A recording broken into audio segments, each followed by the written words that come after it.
जय गुरु माऊली Vidarbha special रेसिपीमध्ये आज जिवतीच्या फुलाची भाजी करणार आहे।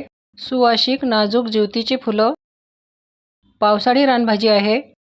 ही भाजी अतिशय रुचकर होते। जिवतीचे असे छान छोटे छोटे फुलं आहेत। ही एक औषधी रानभाजी आहे। आरोग्यासाठी खूप फायदेशीर आहे। मस्त सुवासिक फुलं आहेत। सुरुवातीला भाजी निवडून घ्यायची, याचे देठ काढून घ्यायचे। भाजी स्वच्छ निवडून घेतली। यामध्ये पाणी टाकून भाजी स्वच्छ धुवून घ्यायची। 3 ते 4 पाण्याने धुवायची। पाणी निथळण्यासाठी एका चाळणीमध्ये काढून घ्यायची।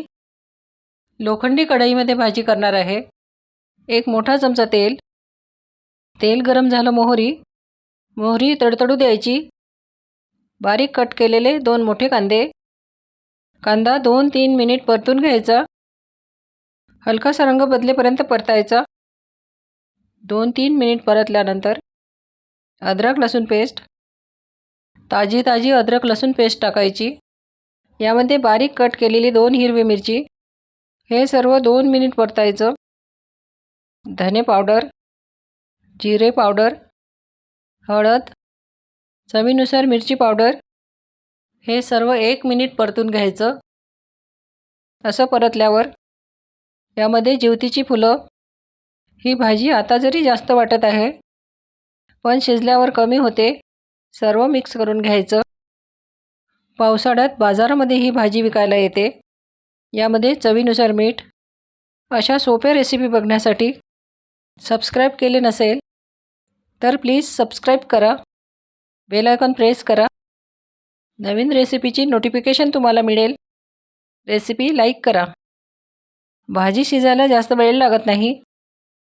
खूप कमी वेळेत भाजी तयार होते। भाजीला पाणी टाकायचं नाही, वाफेवरच शिजते। यावर झाकण ठेवायचं। 4 ते 5 मिनिट लो फ्लेमवर भाजी शिजवायची आहे। 4 ते 5 मिनिट झाले। यामध्ये कोथिंबीर, मस्त पौष्टिक, चवदार, सुवासिक, पचायला हलकी जिवतीच्या फुलाची भाजी तयार आहे। गरम गरम भाजी भाकरीसोबत छान लागते। ही भाजी चवीला खूपच छान लागते। करून बघा।